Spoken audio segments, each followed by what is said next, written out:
Okay, everyone. Well, thanks for joining us, and welcome to tonight's event about college founder Peter Lowe and the first decades of the college's existence. My name is Ross McGregor, and I'm the Heritage Lead at the Royal College of Physicians and Surgeons of Glasgow. Tonight's event is live, so apologies in advance if there are any variations in sound or visual quality. The event is also being recorded, so please switch off cameras and microphones, which I see everyone has already done. There is a live captions option available by going into the More Actions section at the top of the screen, and that's the bit that's represented by 3 little dots. The chat area is enabled, so please do type questions or comments there as we go along, and we'll come to these later in the event. My colleagues Claire, Kirsty and Kristen are on hand and will assist with any questions and queries as we go along. So we're joined tonight by 2 very special guests, Dr Paul Goatman and Dr Steven Reid. If you'd like to quickly introduce yourselves, Paul and Steven. Yeah, I was going to say, Paul, you go first because you're the main speaker, but if you want, I can jump in straight away. Hi, folks. I'm a historian at the University of Glasgow and I specialise in 16th century Scotland.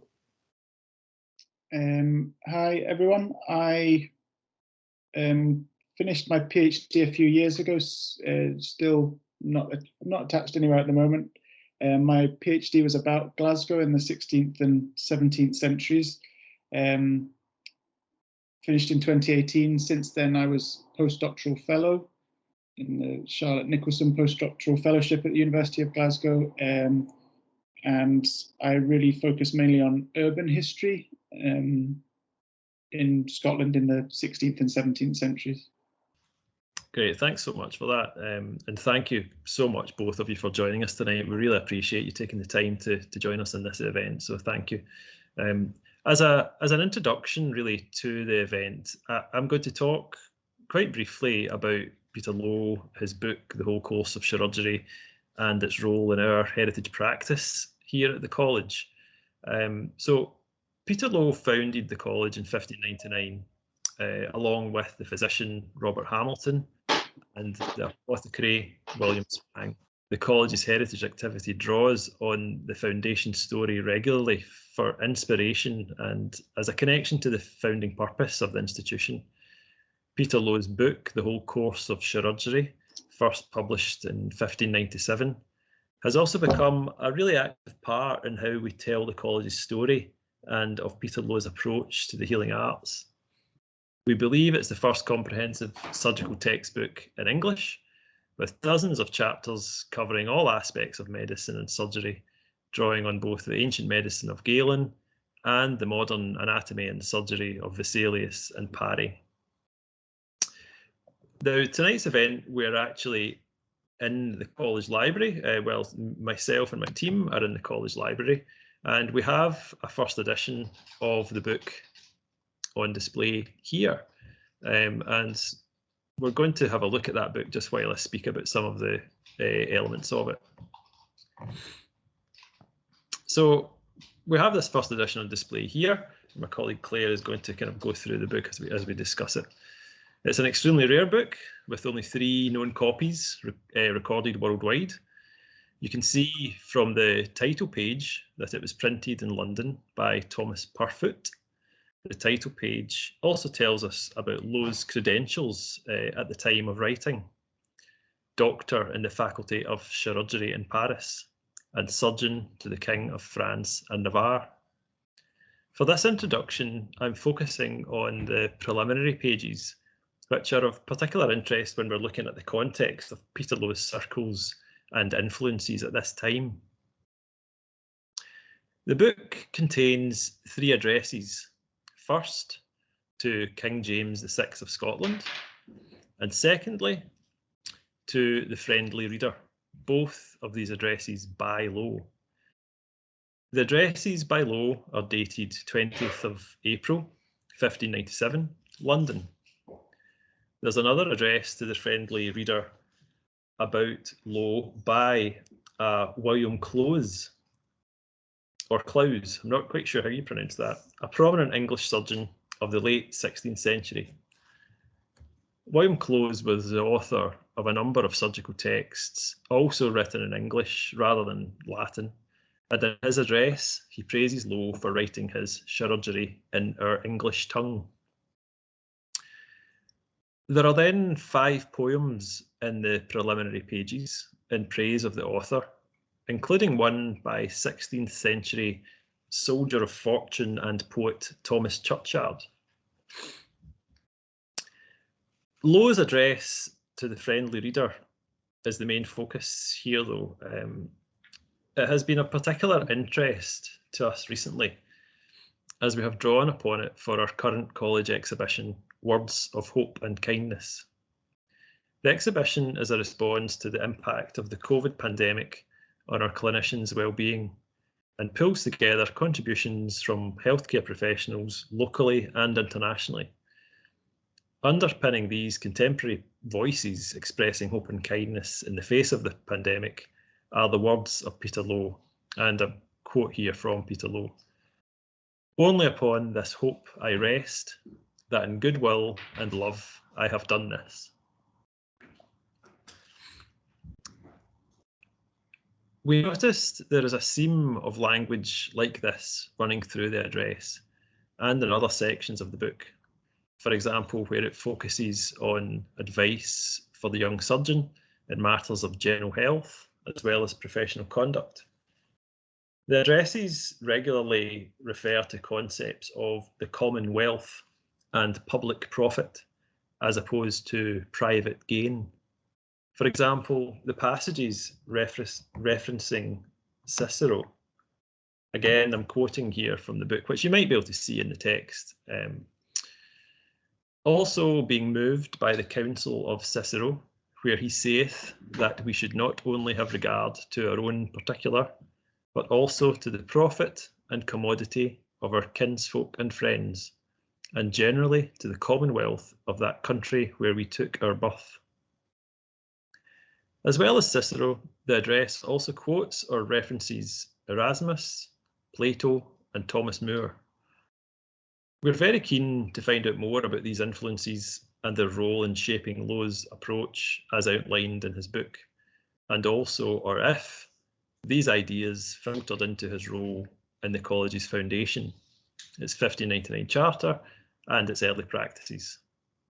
And I think that is a big if, because we don't really know, and I don't think work's been done in that area yet. Engaging with research in this area is something we would really welcome and encourage. So our knowledge of Lowe and of the college's foundations continue to play an important role in how heritage is practiced at the college. So engaging with Paul's research into the college's early decades is really exciting for us, and we're delighted he is here to share this research tonight. So I'll invite Paul to step in and to speak about the college's first decades, about the role of Peter Lowe, and about Glasgow's civic authorities at that time. So over to you, Paul. Thank you, Ross. I'd say a big thank you for this opportunity to speak today. I'm very grateful for the opportunity.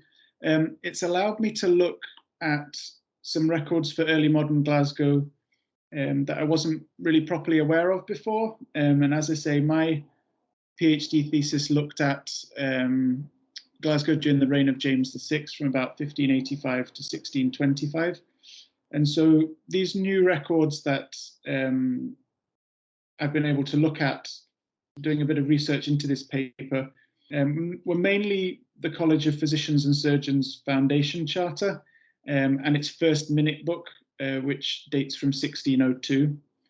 And these have been a big help for part of a book project that I'm working on, which is provisionally entitled Glasgow 1520 to 1650, Urban Society and Reformation Scotland.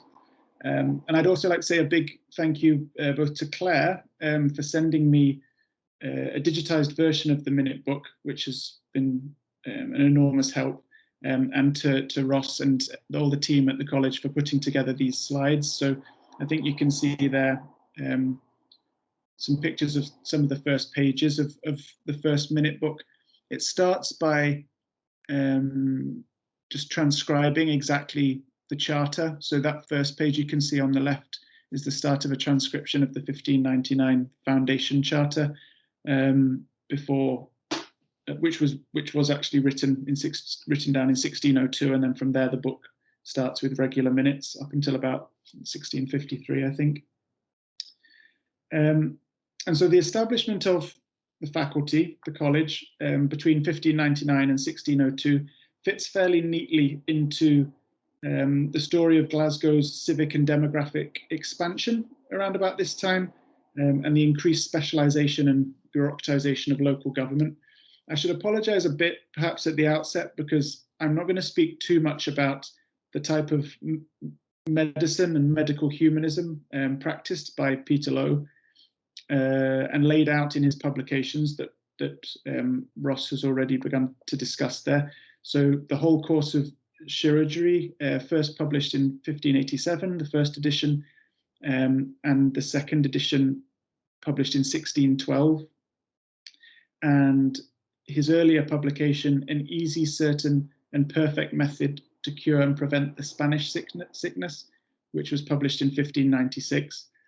We can maybe touch upon how medicine was practiced in this period at the discussion at the end, but for my part, rather, I'm going to discuss briefly Peter Lowe's time on the continent before returning to Scotland in 1598, discuss a bit about what kind of place Glasgow was when he returned in terms of medical practice, briefly, demography, the post-Reformation confessional situation at that time, and a bit about local government as well, and how the foundation of the college fits into that picture. I'm going to be referring to the college at that time as both a faculty and a guild. Ross has told me prior to this that the college didn't actually get its title of college until 1962, before when it tended to be referred to as the Faculty of Physicians and Surgeons of Glasgow. And in the early 17th century records, the term faculty and guild seemed to be used interchangeably, both by members of the faculty itself and by the civic authorities. And the sort of nascent nature of the institution at that time can be seen by the fact that the faculty would meet generally in members' houses around the town of Glasgow, would sometimes meet in church buildings, so it met in the Blackfriars Kirk as well, and also in the High Kirk, as well as in people's houses. And it was actually doing this as late as 1672, so it didn't have a permanent base until at least the 1670s. So to speak a bit about Peter Lowe, as Ross has already discussed, he was born in Scotland around 1550, possibly in Ayrshire. And although much about his early life is unknown, we do know that he left Scotland to study medicine in France around the age of 15, which was the normal sort of age for beginning university education in this period, perhaps even slightly late. He wrote about his time in Europe in the preface to the second edition of a discourse on the whole art of chirurgery, and where he mentioned his training at the University of Orleans and the College of St. Côme in Paris. And he also mentioned his service in both the French and Spanish armies as Surgeon Major during the French dynastic wars, known as the Wars of the Three Henries, fought between 1587 and 1589. So he seems to have served mainly in the Spanish army, and these wars were fought over the French crown between Henry III, the existing king, Henry of Navarre, and Henry of Lorraine, the Duke of Guise. The latter was supported by Philip II of Spain, and Peter Lowe seems to have served in Philip's armies as a surgeon. In 1590, when the Protestant armies of Henry of Navarre defeated the Catholic forces, Lowe appears to have been captured, and he was subsequently appointed as the ordinary surgeon to the French royal house, as Ross already mentioned in the dedication at the start of the first edition of the discourse. And he served as Henry IV's surgeon for 6 years. Some writers have claimed that Lowe converted from Catholicism to Protestantism at this time, and the idea that he converted at some point is perhaps supported by the fact that he would later marry Helen Weems, who was the daughter of the Glasgow minister David Weems. Although, as maybe I'll touch upon in a few moments, the confessional situation in Glasgow, and indeed in most towns, was quite flexible and tolerant. So it's also possible that he wouldn't have really needed to convert to Protestantism to have been living in the town.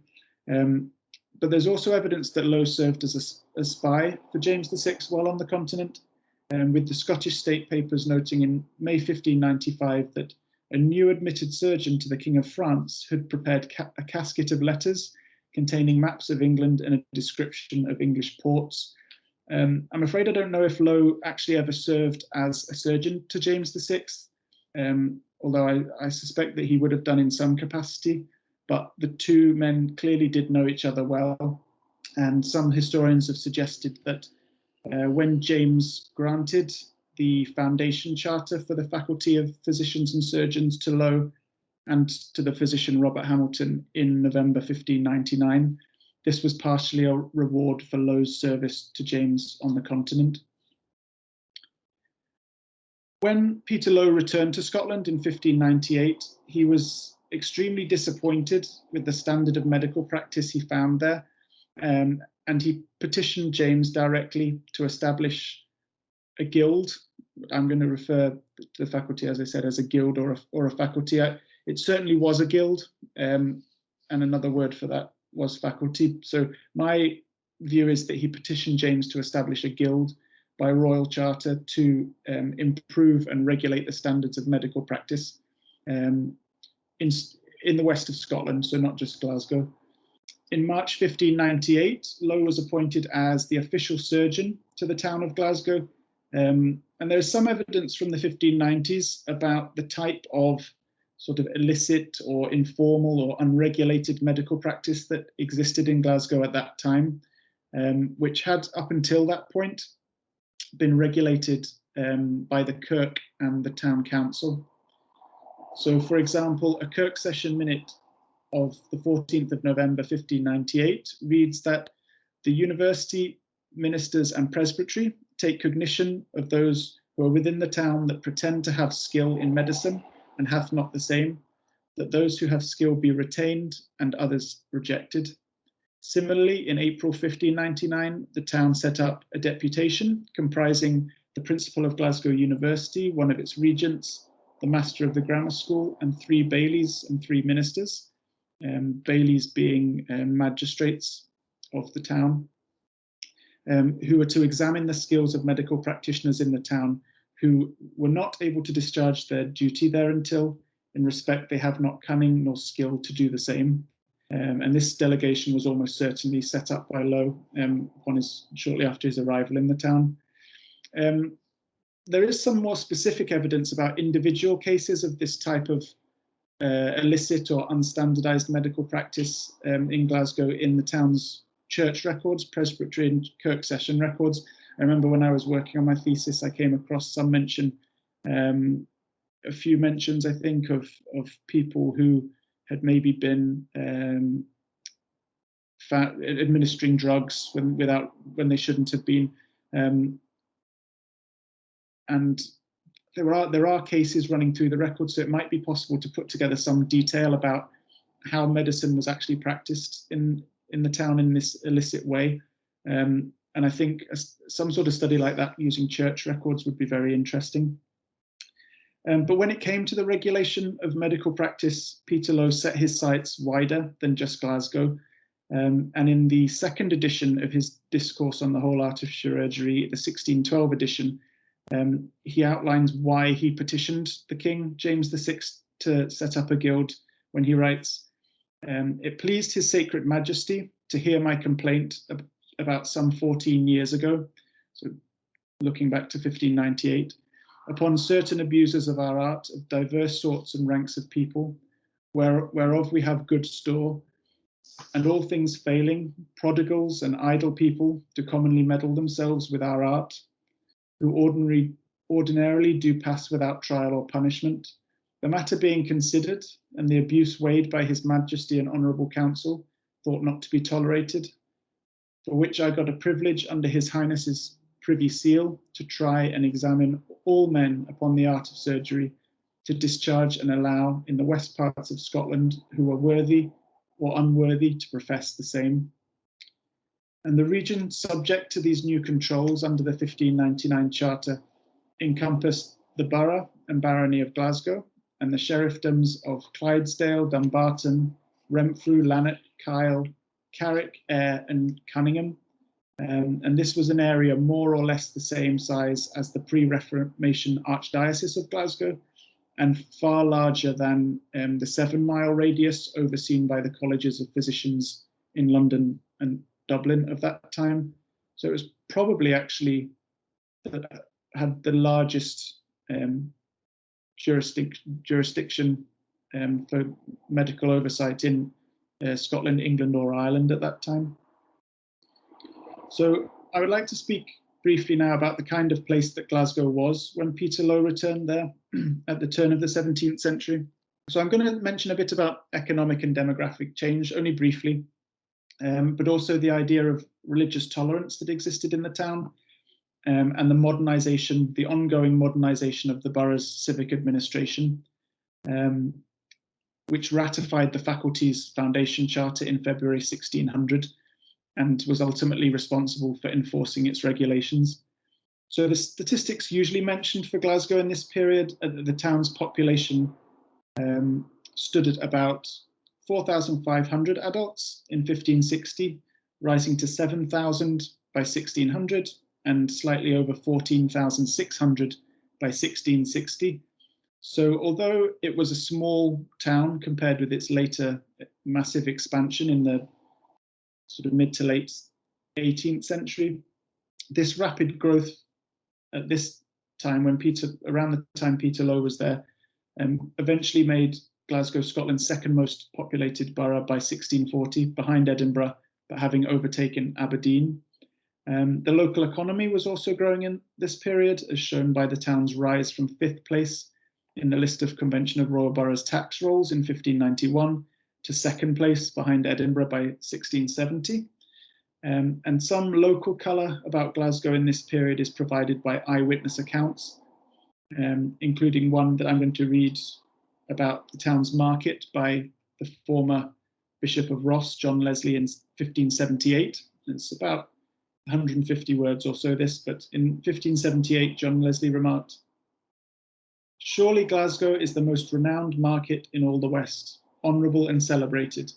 It is so frequent and of such renown that it sends to the East countries, meaning the east of Scotland, very fat kye, herring and salmon, ox hides, wool and skins, butter likewise, that none better, and cheese. But contrary to the West, where there is people very innumerable in respect of the commodity of the cost, by other merchandise, all kind of corn to them sends, but to Argyll in the Highland Isles, and likewise to the outmost isles in Ireland, it sends both wine and ale, and such kind of drink as their nations have pleasure of, to wit, made of ale, of honey, aniseed, and some other spices. This drink the common people commonly calls brogat, which is bragwort, which is a kind of mead. In the country they likewise sell aquavitae, a whiskey, which here in place of wine they commonly use.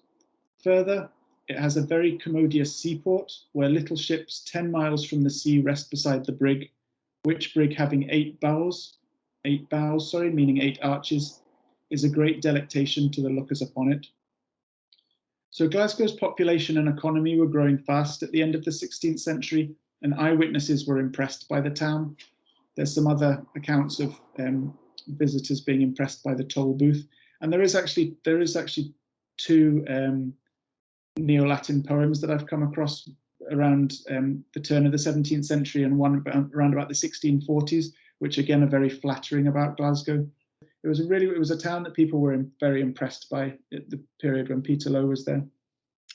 But in terms of religion, when Lowe returned to Glasgow in 1698, I think the religious situation there is best understood as one characterized by religious tolerance, which means that the town's civic leaders were made up of a mix of both Catholics and Protestants, and they were reluctant to prosecute the influential Catholic minority in the town. So there was a very influential Catholic minority in Glasgow at this time, which tended to be at the wealthier end and more influential end of the town's society. And I've argued in other papers that the civic authorities in Glasgow around about this time, and by extension, I think in other Scottish towns, tended to respond to the orders of the Crown when it came to cracking down on religion rather than the wishes of the Kirk, and that James VI himself was broadly tolerant in religion, although he did crack down on Catholicism when it might suit him to do so politically. And this was a situation that endured really from the Reformation of 1560, or the political Reformation of 1560, until James VI reappointed bishops with increased powers via the 1610 General Assembly and 1612 Parliament. And these bishops stepped up prosecution of Catholics in an attempt to strengthen their own position. And this is most clearly illustrated in Glasgow by the execution of the Jesuit John Ogilvie there in 1615 on the orders of Archbishop John Spottiswoode. And so this began to bring the era of religious tolerance to an end.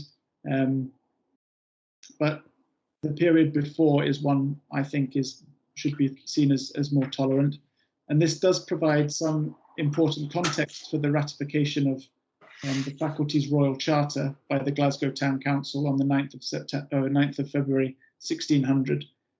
Because even if Peter Lowe had converted to Protestantism by then, the second founder of the college, Robert Hamilton, appears to have been a Catholic throughout his life. He was related to the Catholic Earls of Abercorn, and I believe even received some land in the Irish plantations as one of the few Catholic planters, beginning of the 17th century.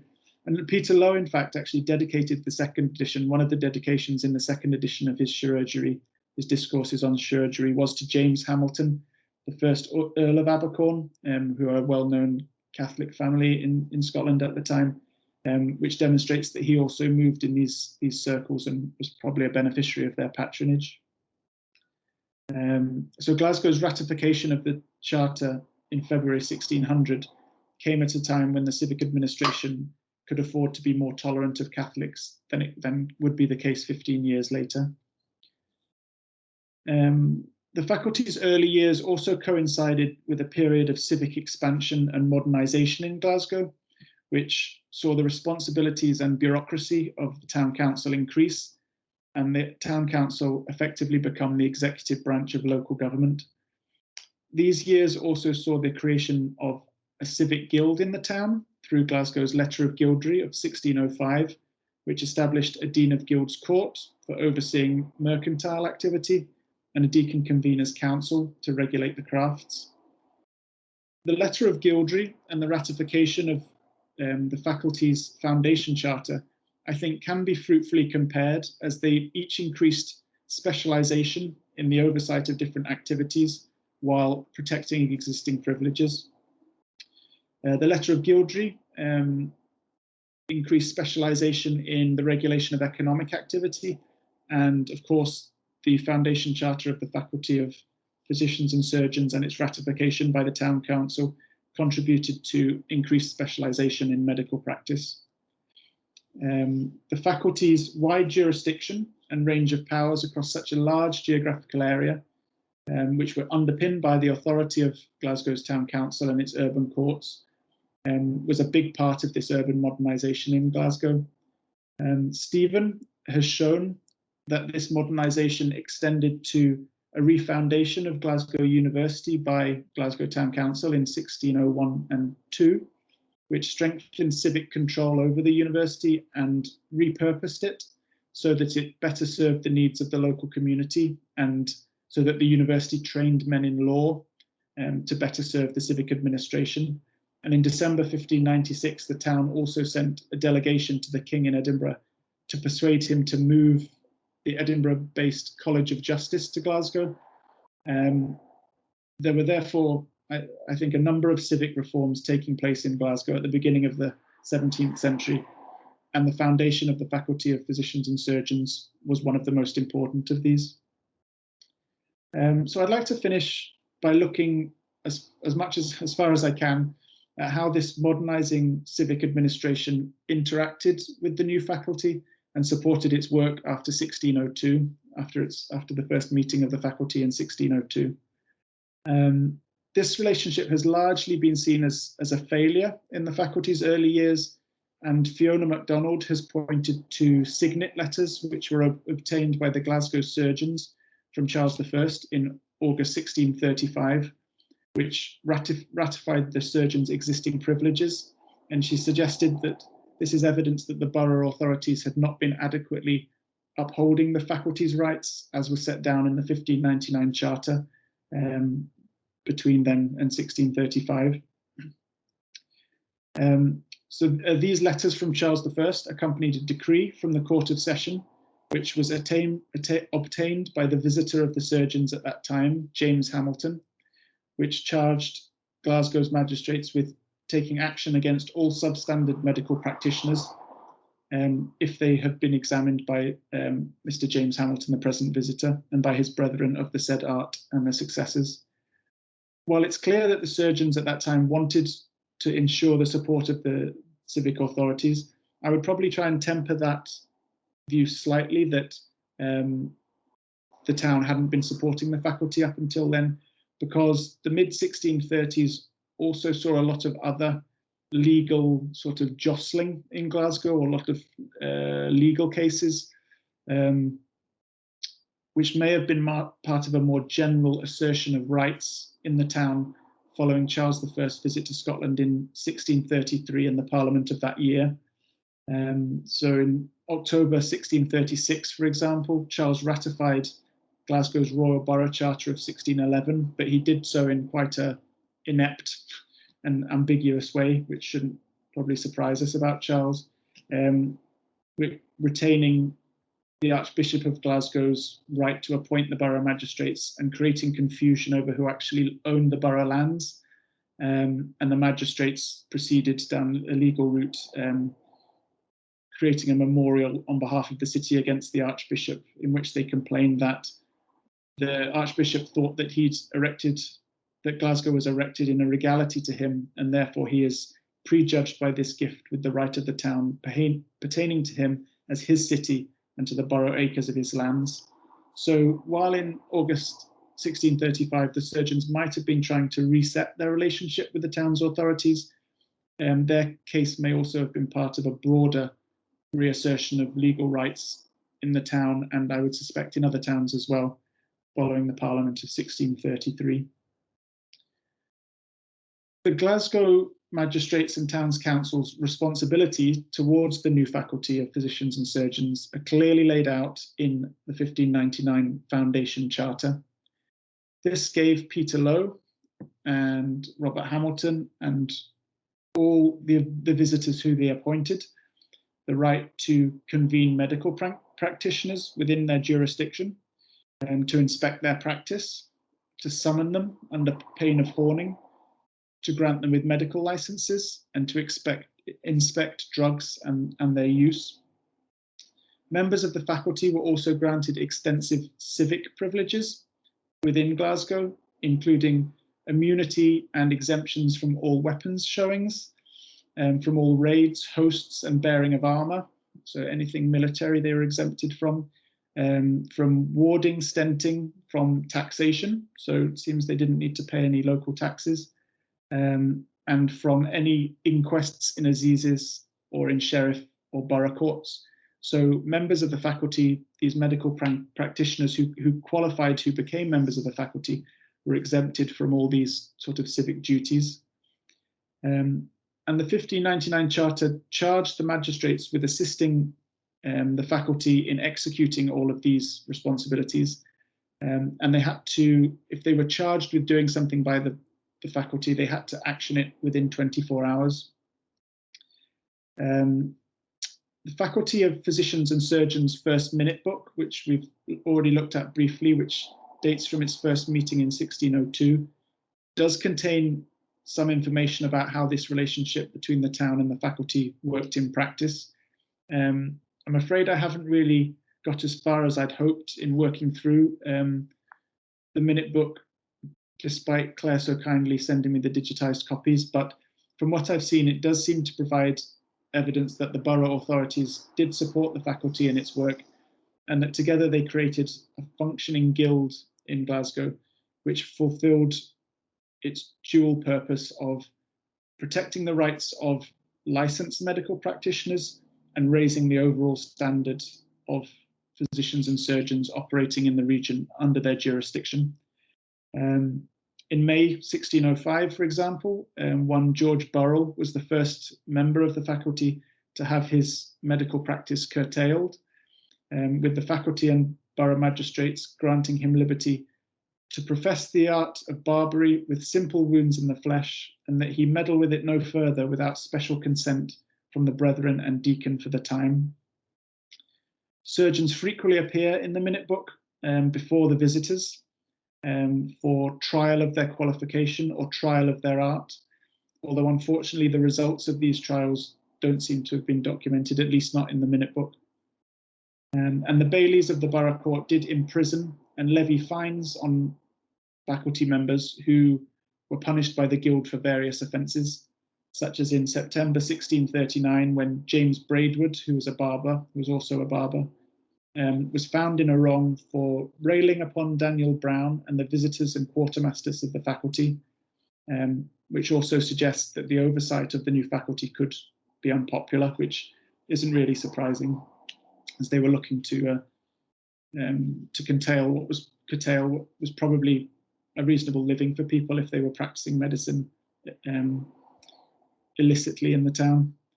So overall, I would say that this very limited reading of the first minute book does suggest that the faculty set out to exercise its full regulatory remit as set out in the 1599 Charter, and in this it was supported by Glasgow's borough magistrates.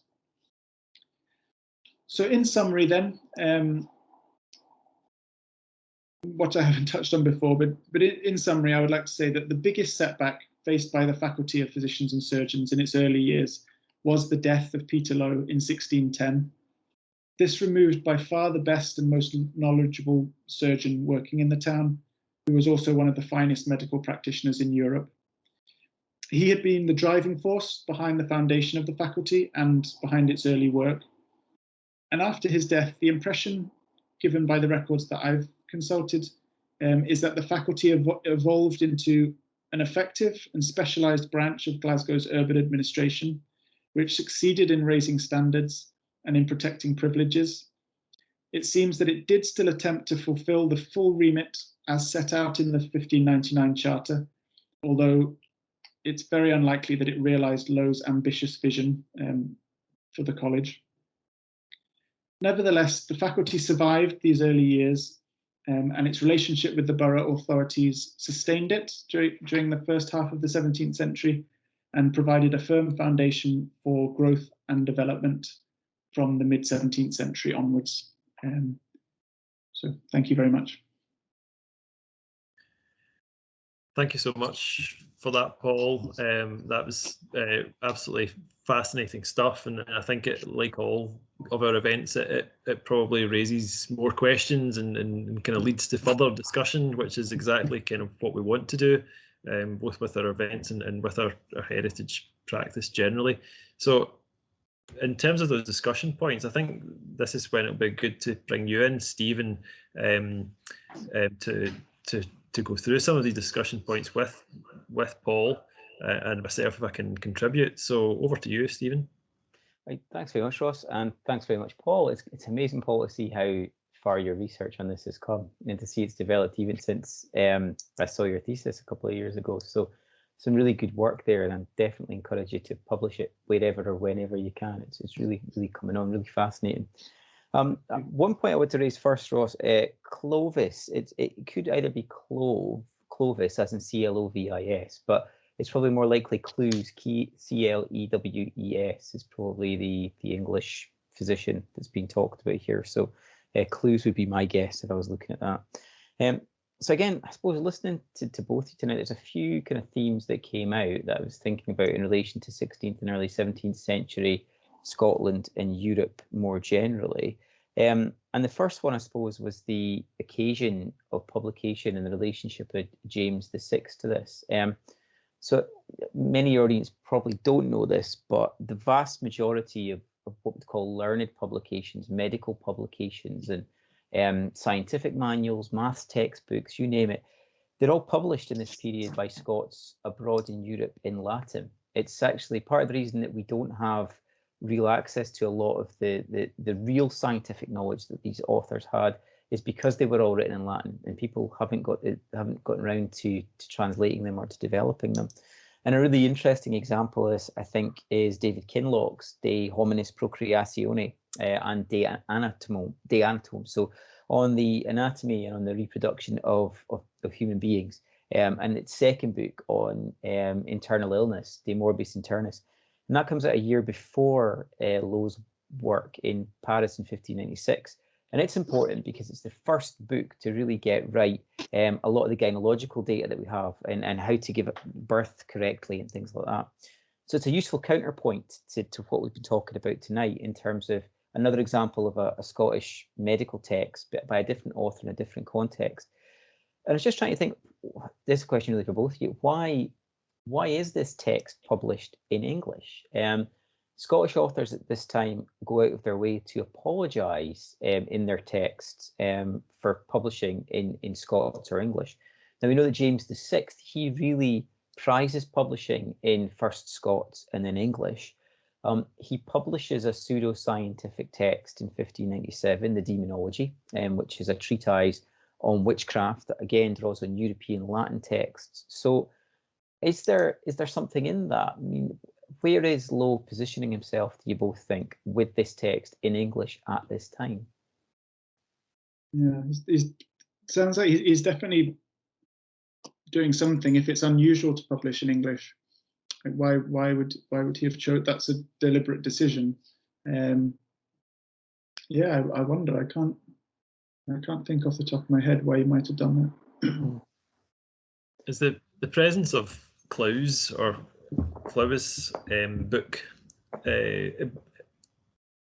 his kind of piece in the preface, and given that his work was published in English, and he also praises Lowe for writing his chirurgery in English, I wonder if there's a connection there with a practice that was taking place in London, in terms of publishing more medical work in English. You know, in terms of how we've interpreted it at the college, and you know, there's nothing. I don't know if there's much you know, evidence for this, but we've taken the interpretation of it as being that Lowe wanted his book to be as accessible and successful as possible for it's particularly aimed at the what we'd consider the you know, the apprentice surgeon, or the trainee surgeon, and we've, in many ways, we've kind of assumed that those apprentice surgeons would not necessarily be university educated and might not necessarily have a great deal of Latin, and that English might be an easier option for learning about the great variety of practice that Lowe is trying to get across in the book. That's how we've kind of interpreted it in the college, in our practice, certainly. But it's definitely a really interesting thing, that, and it maybe links a wee bit to one of the kind of questions that I have, just generally, not necessarily for this event tonight, but what was Lowe's connection to what was happening in London in terms of the publication of medical texts in London at that time, and the kind of people who were contributing to those preliminary pieces in the book. Was there a connection there, you know, wider than just getting the book published and the promotional process of that by having those names attached to it, or was there something more going on there? I think that's really interesting in the sense that Lowe definitely had a range of unconfirmed work experience, life experience. And I think, Ross, that point you're making about the fact that when we think about surgeons in this period, we're talking about a really wide range of labour type, you know, skilled and unskilled, bloodletting. And again, something that might be a very basic level of surgical skill, or even what we wouldn't interpret as surgery now. I mean, when we think about publication of texts by Scottish authors in this period, Latin is usually associated with university educated, middling class, middle upper class intelligentsia, who are very much Europe focused in their intellectual and cultural outlook. You know, they're not looking to England in this period for a cultural or political relationship. That really happens in the 17th century. Also, they share the same religion, the same geography, the same boundaries. What might be interesting here is that, as you say, if Lowe is connected more to the London or the English market, or indeed if he's connected just by virtue of his life experience, you know, he's seen more and he thinks I need to make something that's more practical, that's definitely an additional motivation to explore for why he's publishing it. You know, the idea that he's wanting to speak to an audience in England. And again, in England, we find that scientific texts, generally speaking, move towards the vernacular earlier than we find Latin texts. Scots really don't publish in the vernacular except for a handful of treatises before the sort of 1640s, 1650s. And even then, they're still publishing in Latin right to the end of that century. So there's definitely something interesting there to follow up on. I'm not sure if you want to go to questions now, Ross, or if you want to raise one more discussion point. What would you like to do? So, but I was very sorry, Stephen, just very quickly related to that. Do we know, Ross, how much time Peter Lowe spent in London, or if he did spend time there? I was just wondering about the close, the practitioner he mentions in the dedication, whether he is part of a network maybe of other high-level surgeons or medical practitioners, and he's maybe taking some influences from the London scene, as it were. Yeah, it's a really good question, and the answer is I actually don't know, and I don't think that has been written about in the histories of the college and of the college foundation so far. That kind of London period, if there even was a London period, you know, rather than just being there to get the book published, we don't really know. I would say in relation to that, it was absolutely the case that the training for surgeons was a very long apprenticeship. So they would have been trained, I think it's laid out actually, I think it's in the Charter. I think the Charter does speak about apprenticeship, does it not? And there's a series of, when they have their tests, when they have their trials of surgery after, I think it's like 3 years, 5 years, and 7 years or something like that. So it was a long apprenticeship, but it was absolutely that kind of practical training, i.e. university education wasn't required under the Charter. So if Peter Lowe's books are thought of as these sort of manuals for a practical training in surgery, then there would have been quite a lot of apprentice surgeons, I would imagine, after the foundation of the college, rushing to Glasgow. I mean, there weren't very many surgeons there, I don't think, at the time. The faculty was very small. It's only, you know, we're talking about single figures of physicians and single figures of surgeons, but having Peter Lowe there, I would imagine Glasgow instantly probably became the place to be to train as a surgeon or a physician, although I don't think we know very much at all about that kind of training. But it was very much an apprenticeship, a practical training. So these books, perhaps being written in English, he might have been aiming towards that kind of audience as well.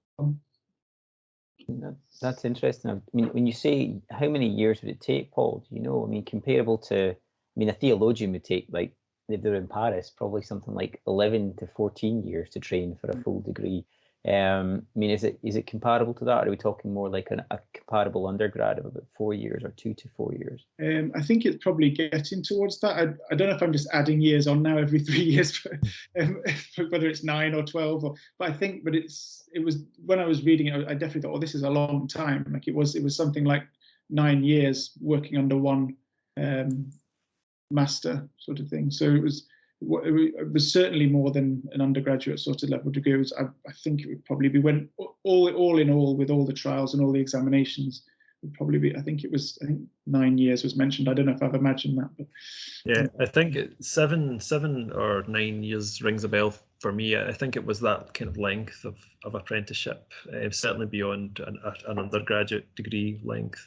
And the fact that that's in the charter sort of makes me think that that was Peter Lowe's instigation, his idea as well, saying that, look, to properly train as a surgeon, it takes a long time. You can't just, bleed people and call yourself a surgeon kind of thing. This is a long training, and this needs to be in the charter. So there's little hints of things, a bit like the delegation from the town council and the principal of the university in Glasgow, that make you think, oh, this is Peter Lowe, who's constantly the catalyst for all of these things.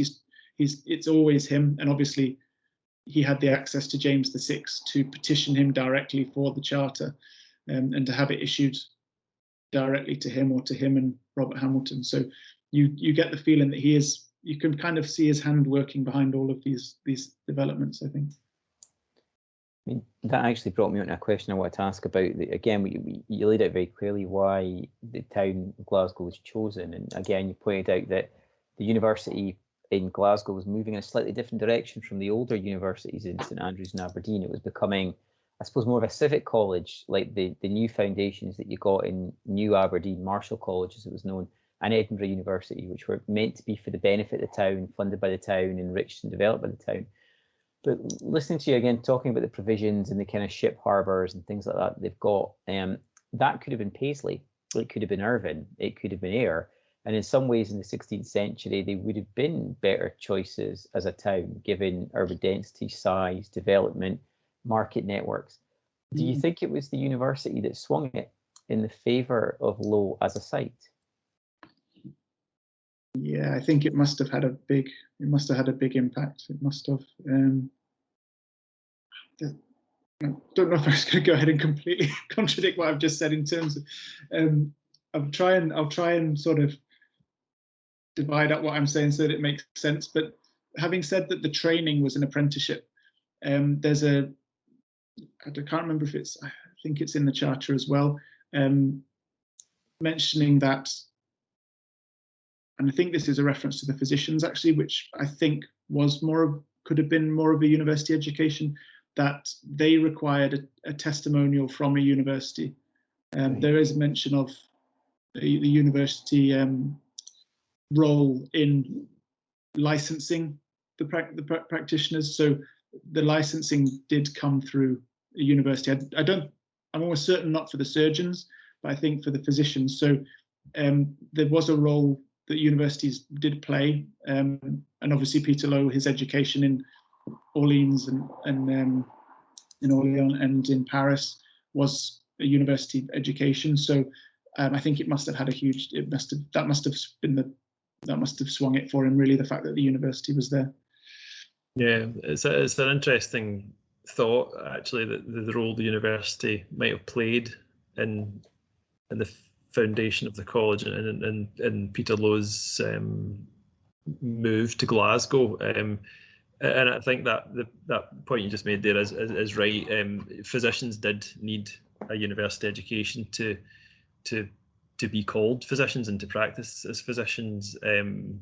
And the college's role at that time was really just to check their credentials at that stage, whereas with surgeons it was much different. It was much more focused on examining through the apprenticeship process. So surgeons weren't university educated, but one of the things that we have kind of wondered and kind of thought about was that perhaps because of Lowe's surgical education in Paris and the model of surgical education there being quite different to the apprenticeship model in Scotland at the time, that some of that would have influenced his kind of ambition for the college, and that would be something interesting to look at as well. The ambition for the surgical training to become a bit more like the college-based approach in Paris.